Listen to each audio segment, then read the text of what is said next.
Bon, ça y est, j'ai mis le bateau à l'eau. Donc, sur une vidéo, je parlais de l'importance d'un bateau avec à l'arrière un fond très plat pour mettre à l'eau dans peu d'eau sur le Rhône. Vous avez l'exemple. Le Rhône est très très bas, il y a 10 cm d'eau maxi pour mettre à l'eau, donc c'est vraiment pas beaucoup, hein, c'est limite.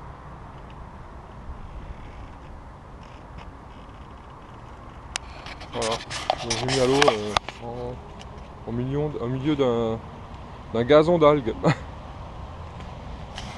Bon, je vais traverser, je vais voir s'il y a un peu du poisson de l'autre côté. Alors, bon, petite pêche en verticale, avec un petit shad jaune, et rien, bredouille.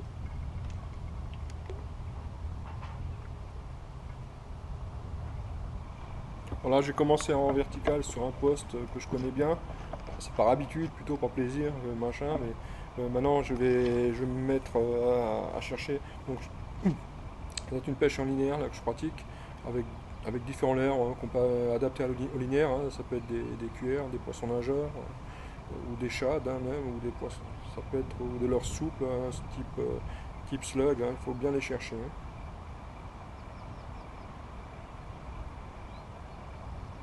Alors je commence toujours par un peu de linéaire au départ parce que ça permet de chercher le poisson et surtout de chercher très très large. On peut tout de suite battre pas mal de terrain. Donc un petit leurre souple, là je commence par un 5 pouces et puis je cherche. Et après on essaiera peut-être à la cuillère ou au rapala, je ne sais pas quoi. Mais enfin, il faut essayer de trouver le poisson et sinon, une fois que le poisson est localisé, on peut se mettre à la verticale.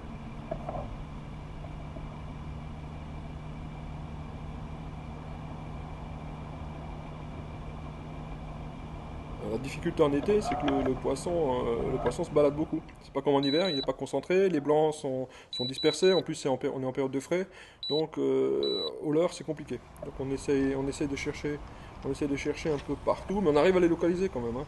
Il faut bien chercher.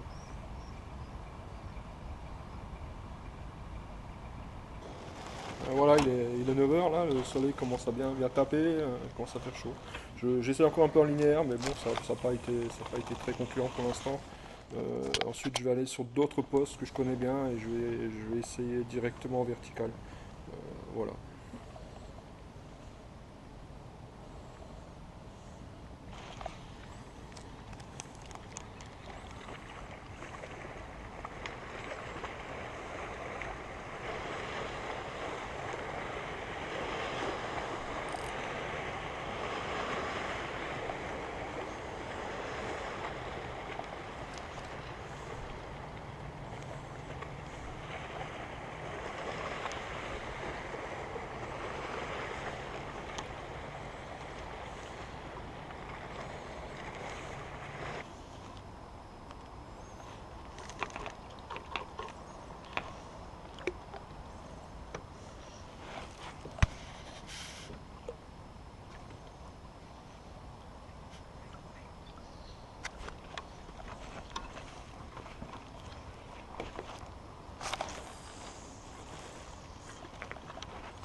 Idée.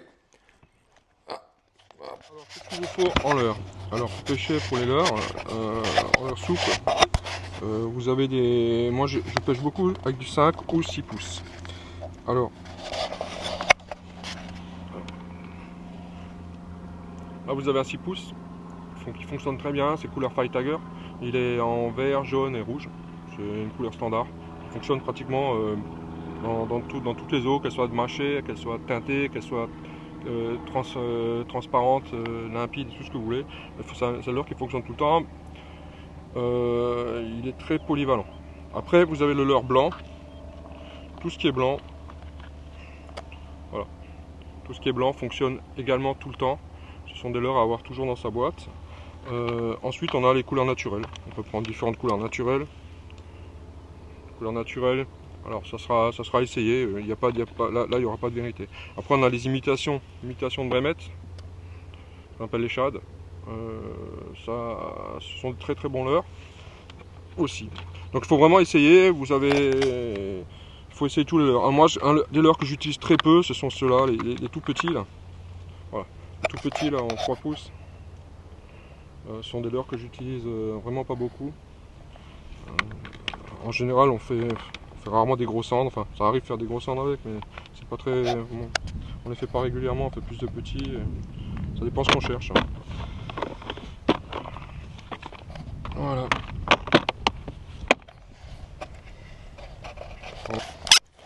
Et voilà, je suis désolé, j'avais pas allumé la GoPro. Bon, ben. On va attendre. Ah, il est pas très gros, il a bouffé le 6 pouces. Marrant.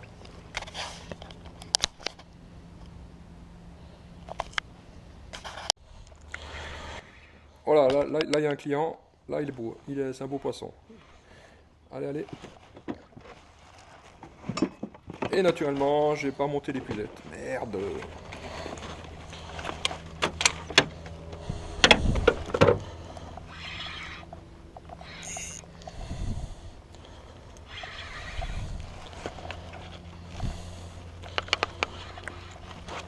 Waouh. Ah, il est bien beau celui-là. Ah, il est beau là. Il est beau. Merde, raté. Oh, putain.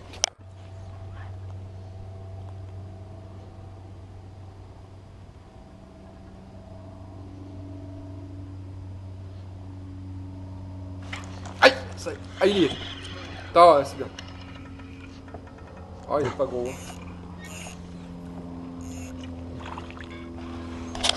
Oh, ben ça, là. Ah, il est pas grand celui-là.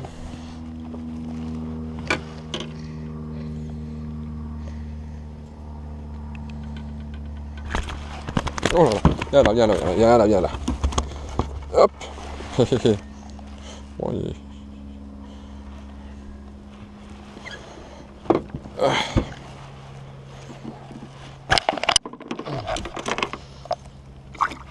Ah bah il a fini.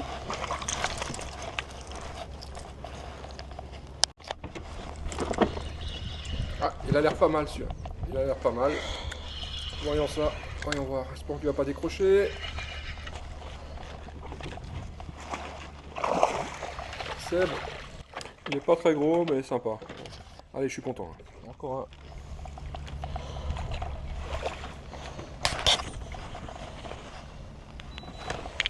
Ah bah dis donc.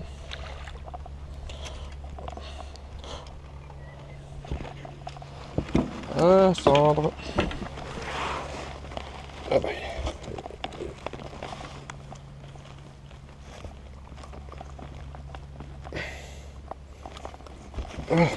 Ah, excuse-moi. Bon, il est pas très gros, mais je suis bien content. Beau petit cendre. Allez, retourne à l'eau.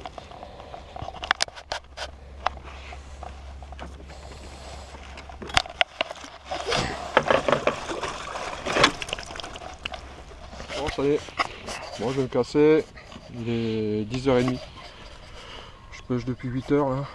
J'ai fait du linéaire. En linéaire, pas grand chose. J'ai eu une petite touche.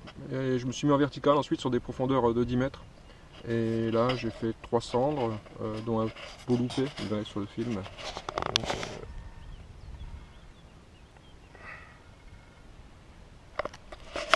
voilà où j'étais. Donc je suis en. Voilà, je vais me casser, ça suffit. Il commence à faire chaud. On va en laisser un peu pour la prochaine fois. Enfin, en tout cas, j'ai tout relâché. C'est bien. En été, c'est pas si facile de faire du poisson. J'ai eu un peu de chance ce matin. Je les ai trouvés, je suis bien content. Je vais réessayer ce coin encore la prochaine fois. Voilà les amis. Bon, voilà, je suis en train de remballer. J'ai rangé les cannes. Il me reste encore ma canne linéaire à ranger. Alors le leurre qui a fonctionné ce matin, c'était ça. Voilà. Alors celui-là, il a été tiré par un poisson. Là, il faudra que je vais le recoller. Voilà, c'est ce qui marche. C'est sur un 6 pouces. Ce qui fonctionne, c'est des très gros leurres. A priori, j'ai essayé avec des petits leurres, rien. Donc j'ai même fait le tout petit cendre là sur le 6 pouces, c'est assez marrant. Voilà, le moteur, je vais le couper. Hop, il est coupé. Et puis, je vais tout ranger. Alors il y a une chose assez importante pour le moteur électrique. Donc là c'est un moteur, c'est un Terrova. Donc ce qui est important, c'est la vis de réglage qui est là. Lorsque vous rentrez, pensez à la mettre contre. C'est pour éviter que le moteur descende tout seul en roulant sur la route. Hein. Parce que maintenant avec les systèmes, on a des systèmes qui sont aidés pour la mise à l'eau du moteur. Et ces systèmes aidés font que le système est très sensible. Donc on risque de déclencher et on risque de faire tomber le moteur. Donc c'est important de bloquer le moteur sur cet axe de façon que le moteur puisse pas basculer. Ça, je voulais signaler, c'est important. C'est arrivé à un copain là, il a pété son moteur.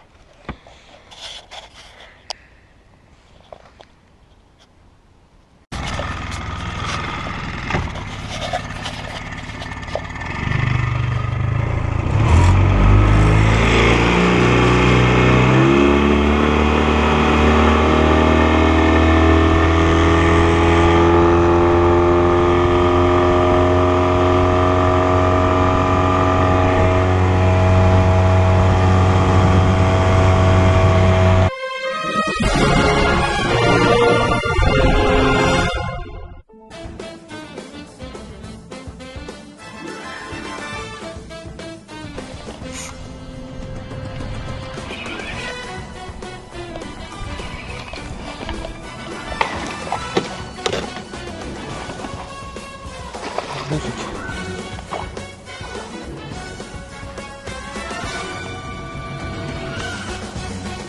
Parfait.